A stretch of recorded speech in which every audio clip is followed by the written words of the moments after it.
नमस्कार, मैं हूं पुनीत पाठक और आप देख रहे हैं छत्तीसगढ़ की बात। और अफसोस कि छत्तीसगढ़ किस तरफ बढ़ रहा है, राजधानी किस तरफ जा रही है, इस पर लगातार हम एक सीरीज चला रहे हैं। बीते दिनों आपको हम ये बता चुके हैं, दिखा चुके हैं कि कैसे राजधानी रायपुर नशे के सौदागरों के फैलते कारोबार से अब उड़ता रायपुर बन चुकी।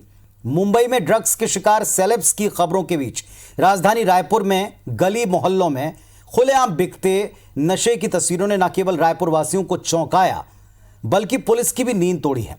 रायपुर में दिन दहाड़े कोकीन बेचते दो युवा ड्रग पेडलर के धर दबोचे जाने के बाद पुलिसिया पूछताछ शुरू हुई और इसमें आरोपियों ने न केवल खुद स्कूल के जमाने से ड्रग्स की बात को स्वीकार किया बल्कि रसूखदार ग्राहकों के नाम भी उगले हैं।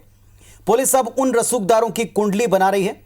कौन वो रसूखदार हैं, कहां से इनके पास ड्रग्स आता है, कौन कौन इनके ग्राहक हैं, ये सब कुछ पुलिस को उजागर करना है। बाकी डिपार्टमेंट्स ने भी कुछ कार्रवाइयां की हैं, शिकंजा कसा है।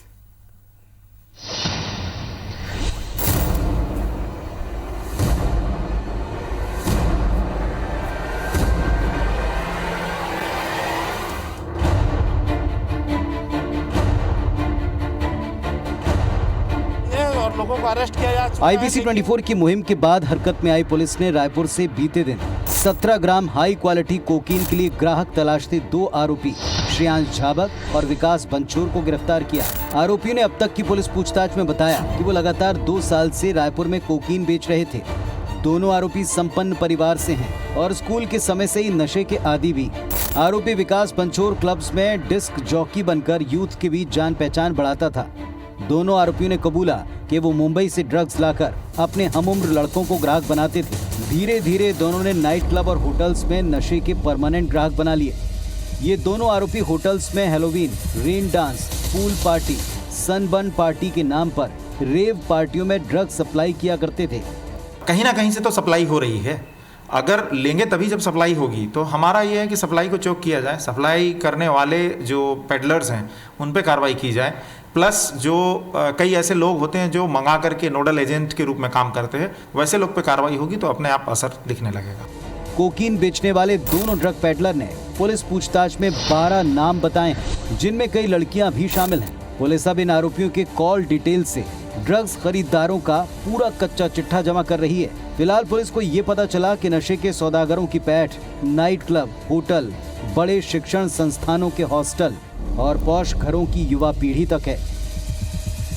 कहाँ कहाँ से सामान ला रहे थे, ले जा रहे थे, पूरी तरह से इसका जो है खोजबीन और विवेचना करके इसको पूरी तरह से नेटवर्क का खुलासा करने का प्रयास करेंगे। क्या क्लब्स में, होटलों में सप्लाई करने की बात इस बात की अभी इन लोगों ने स्वीकार नहीं किया है, लेकिन इस बात से इनकार भी नहीं किया जा सकता है। कोशिश करेंगे जो भी चीज़ें हैं सबको पता चल सके। रायपुर में ड्रग्स के मकड़जाल के खुलासे ने सबको चौंका दिया। रायपुर युवा कांग्रेस ने नशे के खिलाफ IBC 24 की मुहिम को सपोर्ट करते हुए पुलिस को ज्ञापन सौंपा है। मुंबई में चल रही NCB की कार्रवाई की तर्ज पर रायपुर में भी जांच करने की मांग की है। NCB जिस तरीके से व्हाट्सएप चैट्स के माध्यम से और फेसबुक के माध्यम से जैसे लोगों को ट्रेस कर रही है, अगर इस पर भी ये किया जाए तो शायद वो रसूखदार लोग पकड़ में आएंगे जो 10,000 रुपये प्रति ग्राम खरीदने की हैसियत रखते हैं। ये छोटी मछलियां हैं जो पकड़ा रही है ड्रग पेडलर्स से ज़्यादा ये ज़रूरी है कि इस ड्रग्स को कंज्यूम कौन कर रहा है। भैया गोगो देना है यार। ये साफ है कि IBC 24 की मुहिम अब रंग लाने लगी है। हमारे ये उजागर करने के बाद कि कैसे आपके अपने शहर में आसपास ही चौतरफा नशे का कारोबार फैला हुआ है, युवाओं को अपनी जद में जकड़ रहा है, इसने पुलिस की नींद तोड़ी है। बड़ी बात है कि ड्रग पेडलर्स ने पूछताछ में जिन रसूखदारों के नाम उगले हैं, जिसमें बड़े घरों की युवतियां और महिलाएं तक शामिल बताई जाती हैं, क्या उन सबके गिरेबान तक पुलिस के लंबे हाथ पहुंचेंगे?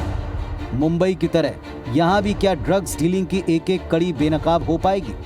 संदीप शुक्ला, IBC 24, रायपुर।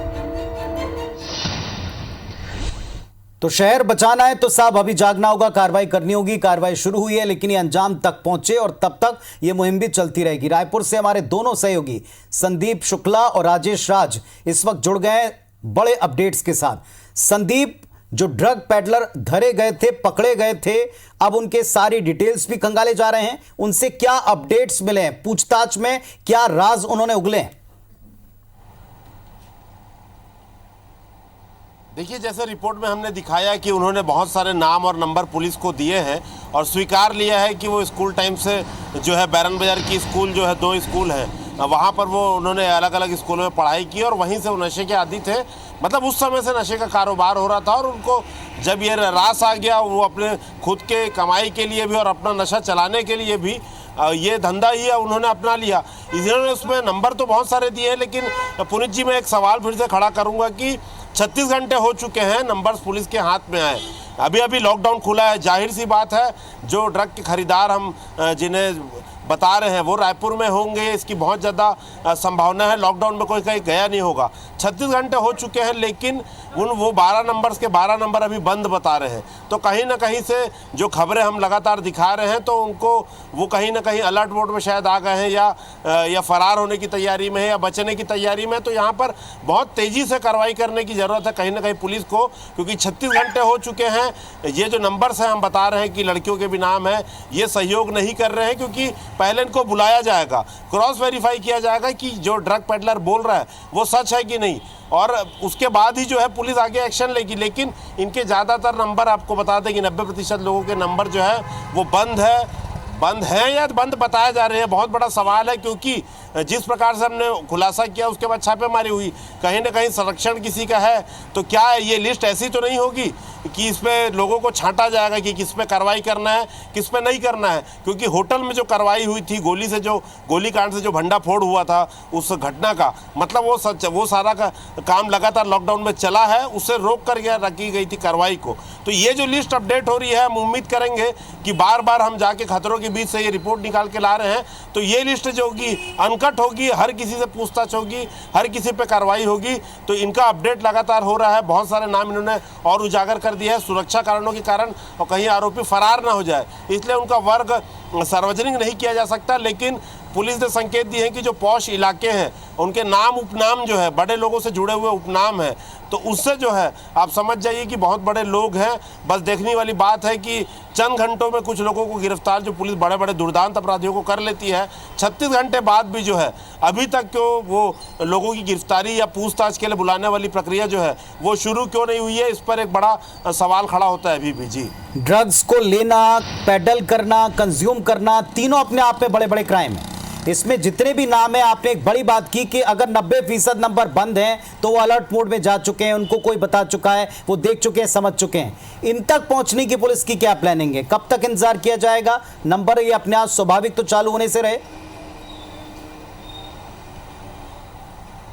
बिल्कुल, ये कि देखिए कोई बड़ी बात नहीं है। आज आप कोई भी मोबाइल नंबर है बिना एड्रेस प्रूफ के, बिना थंबनेल और आधार कार्ड के वेरिफिकेशन के मिलता नहीं है। और सारे जो केवाईसी जो है अपडेट्स हो चुके हैं आज की डेट में।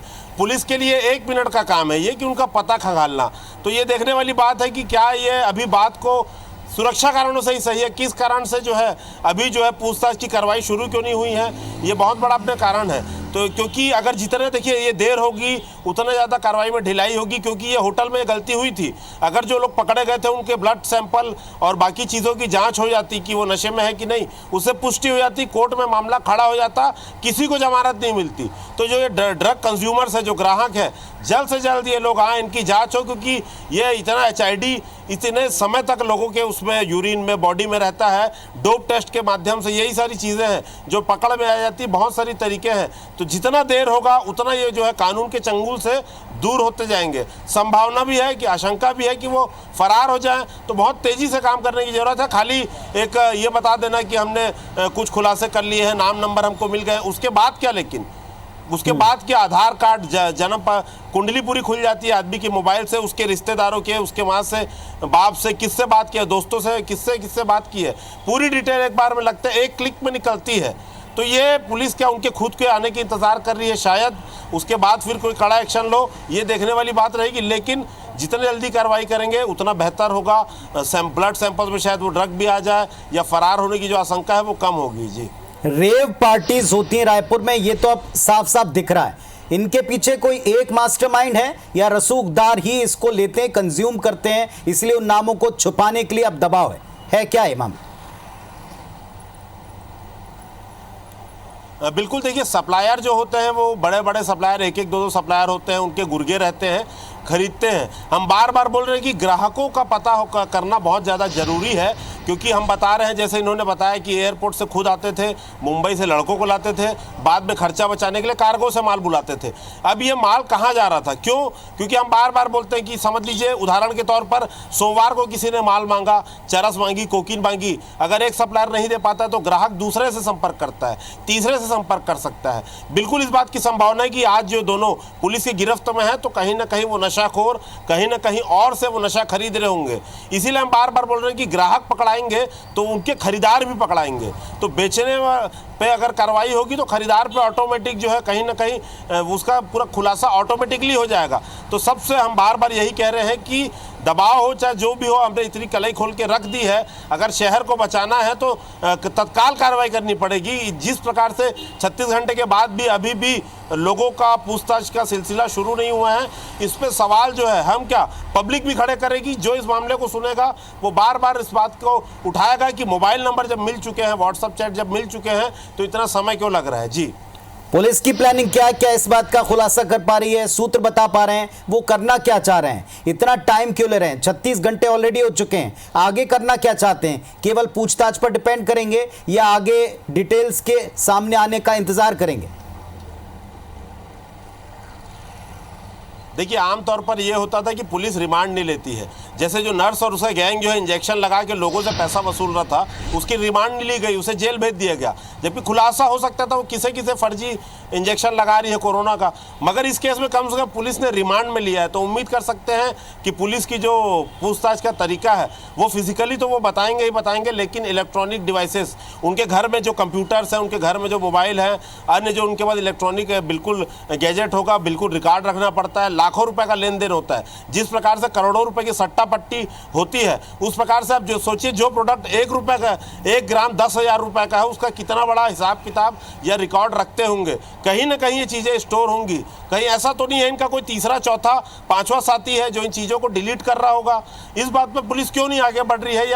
या हो सकता है कि इस बात को अभी दबा के रखा गया हो, लेकिन इनके क्या साथी हैं, कितने गुर्गे हैं, कौन इनका, रायपुर में इनका कोई बॉस है कि खुद ही अपने आप काम कर रहे थे?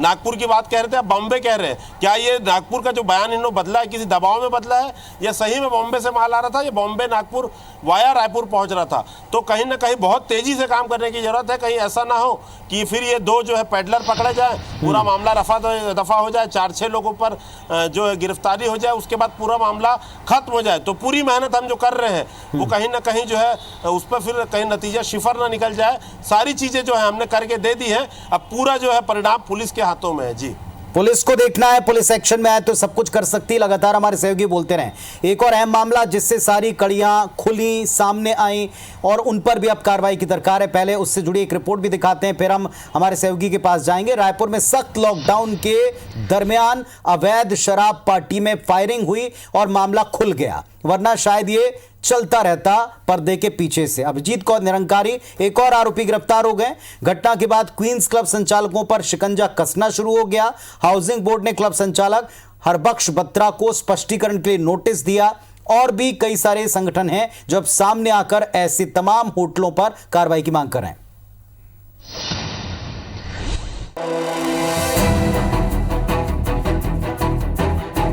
IBC 24 ने रायपुर में नशे के खिलाफ जो मुहिम चलाई है उसका हर तरफ असर देखने को मिल रहा है। इस आवाज के बाद अब कई संगठन सामने आए हैं। रायपुर SSP से मुलाकात कर राजधानी के कई होटलों में नशे की पार्टी होने की शिकायत की गई है। ये होटल तेली बांधा, civil line, Shankar Nagar road, jail road, विधानसभा रोड और VIP रोड पर मौजूद हैं। शिकायत के बाद रायपुर SP ने कार्रवाई करने का भरोसा देते हुए सभी थानेदारों को अपने अपने इलाकों में मौजूद इन संदिग्ध होटलों की जांच करने और उन्हें सख्त ताकीद करने को कहा है। रायपुर SSP के मुताबिक यदि यहां कोई ऐसे सबूत मिले तो होटल सील कर उनका लाइसेंस तक रद्द कराया जाएगा। जो सभी थाना प्रभारी हैं जिनके क्षेत्र में ऐसे होटल्स और क्लब्स हैं, उनको मैंने बोला है कि सभी जगह ये निर्देश जारी करें कि जो कलेक्टर के ऑर्डर निकले हैं, कलेक्टर एवं जिला दंडाधिकारी रायपुर के, उनका तामील करें। टाइम से उनके जो होटल चलने की है वो चीज़ें रहें। प्लस इस प्रकार की अगर कोई भी लीगल गतिविधि पाई जाती है तो उनके ऊपर समुचित धाराओं के तहत कार्रवाई भी करें एवं उनके लाइसेंसेस निरस्त करने के लिए प्रस्ताव बना करके भेजा जाए। लॉकडाउन के दौरान क्वींस क्लब में जन्मदिन की पार्टी बनाने के मामले में पुलिस ने एक और आरोपी को गिरफ्तार किया है। आरोपी अभिजीत कौर निरंकारी दुर्ग से रायपुर पार्टी में शामिल होने के लिए पहुंची थी।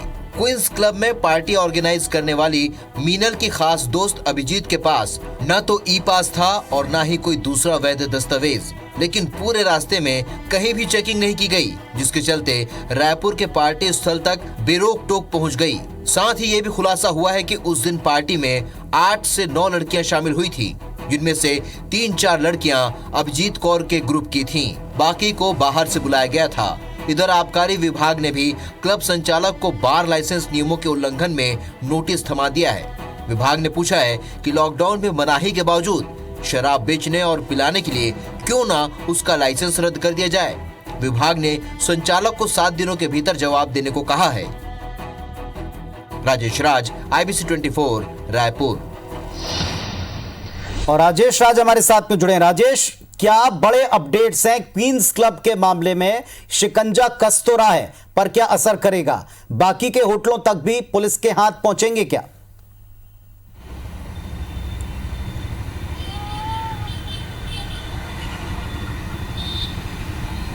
जी बिल्कुल पुनीत, देखिए जो मुहिम IBC 24 ने चलाया, आप कहें कि कहीं ना कहीं प्रभाव दिखा।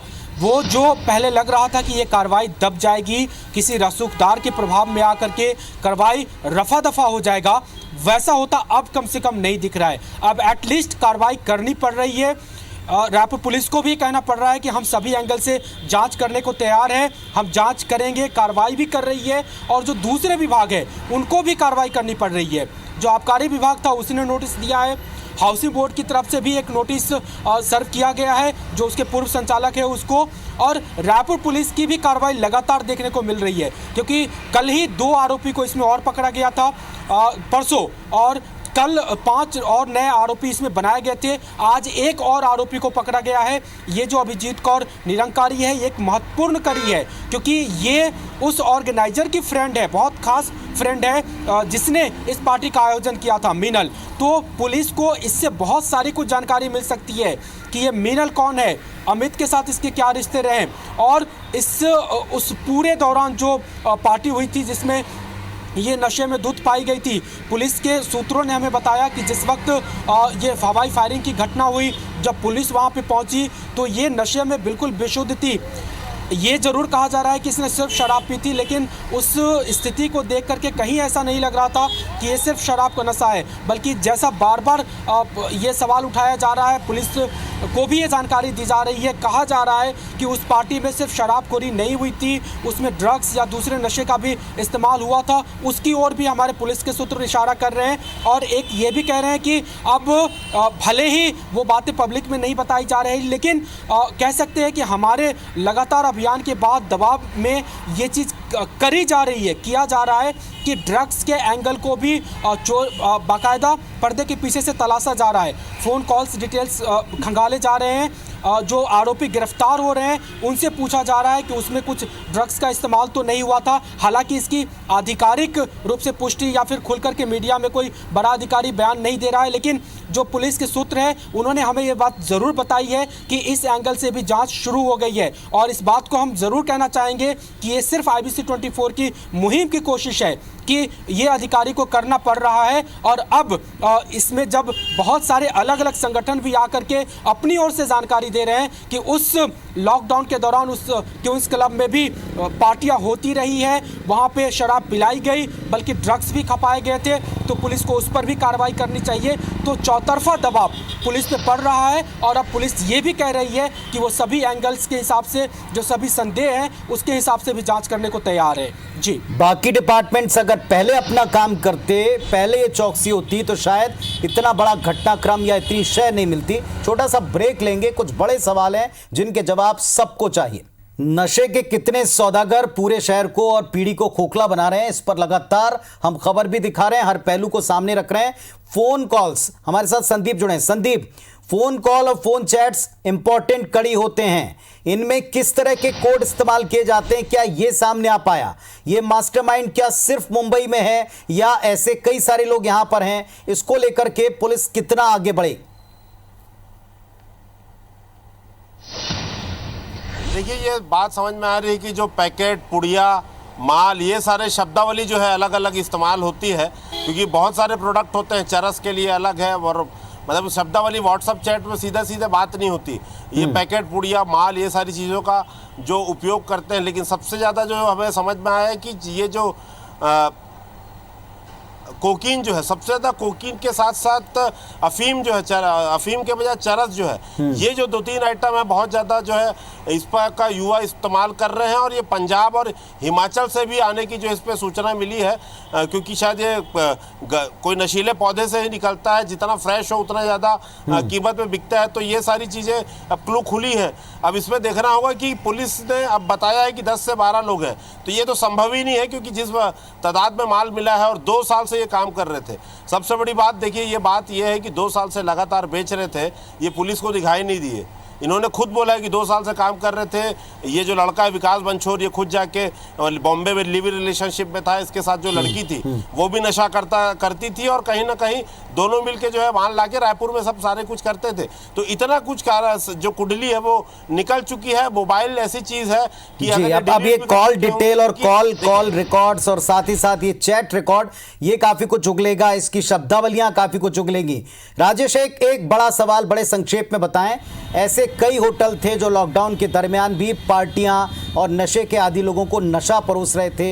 एयरपोर्ट से भी सीधे माल पहुंचता रहा है इन तमाम होटल में, रेस्टोरेंट में, जो खासतौर पर वीआईपी रोड इलाके में पड़ते हैं। क्या इन पर कोई शिकंजा कस सकता है? क्या इनके कोई डिटेल पुलिस को मिल पाए?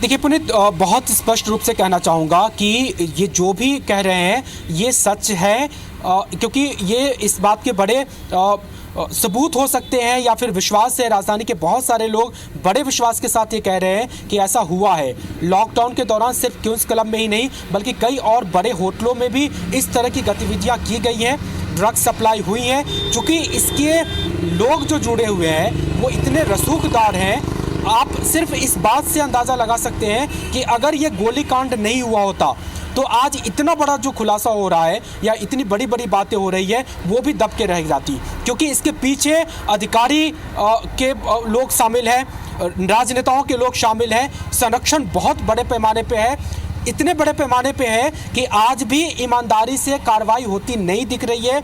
आप कह सकते हैं कि हमारे चैनल की मुहिम के बाद थोड़ी बहुत कार्रवाई होती ज़रूर दिख रही है, लेकिन अभी भी ईमानदारी की बात करें तो हर वो एंगल को ईमानदारी से तलाशा नहीं जा रहा है। 2-3 सवाल खड़े करना चाहूँगा पुनीत। क्वींस क्लब के मामले में ही डीवीआर पुलिस ने जब्त की है क्वींस क्लब की, लेकिन उसे जब्त किस मामले में किया गया है? 302 के मामले में। ये देखने के लिए कि जो फायरिंग हुई है बाहर वो किसने की, ये साक्ष्य जुटाने के लिए। लेकिन जो बड़ा मामला था, जो हम कह रहे हैं कि नशाखोरी हुई, पार्टी हुई, उसके अंदर की रिकॉर्डिंग जांचने की आज भी कोई कोशिश नहीं की गई। वो डीवीआर में उस बात के फुटेज पड़े हुए हैं, लेकिन हम बार बार पुलिस से कह रहे हैं कि आप इस एंगल पर क्यों नहीं जाँच कर रहे हैं। कोई संतोषजनक जवाब नहीं मिलता है। उस डीवीआर से यह भी खुलासा हो सकता है कि वहाँ पर सिर्फ अकेले पार्टी हुई थी या इसके पहले भी कई पार्टियां हुई हैं, जैसा कि बहुत सारे सामाजिक संगठन आरोप भी लगा रहे हैं। तो पुलिस इस बात का भी जवाब क्यों नहीं देती है? पुलिस उस बात का भी जवाब देना चाहिए कि जो लोग वहां पे आए थे, अगर 2-3 लोगों का भी व्हाट्सएप कॉल रिकॉर्ड खंगाल लिया जाए जो ऑर्गेनाइजर हैं, बहुत सारी बातें खुल जाएंगी कि उसमें कौन कौन से लोग शामिल थे। बहुत ज्यादा लोग शामिल थे। हम कह रहे हैं कि हमारी मुहिम की दबाव है जिसके चलते ये कार्रवाई होती मुहिम तो रही है, चलती रहेगी राजेश, जब तक कि ये सच सामने ना ला दिया जाए। राजेश ने जो सवाल खड़े किए हैं, जो संदीप ने सवाल खड़े किए हैं, वो बड़े सवाल हैं। और साहब, ये आपकी पीढ़ी का मामला है, आपके घरों का मामला है। 10,000 रुपए में अगर 1 ग्राम खरीदा जाता था तो ये किनकी सामर्थ्य है, उनको जरूर चेक करना चाहिए। इस सत्य को सामने लाने में इस मुहिम का साथ देना चाहिए। पुलिस को अपना काम कर रही है नहीं कर रही, ये हम आप तक जरूर पहुंचाते रहेंगे। बहुत धन्यवाद, नमस्कार।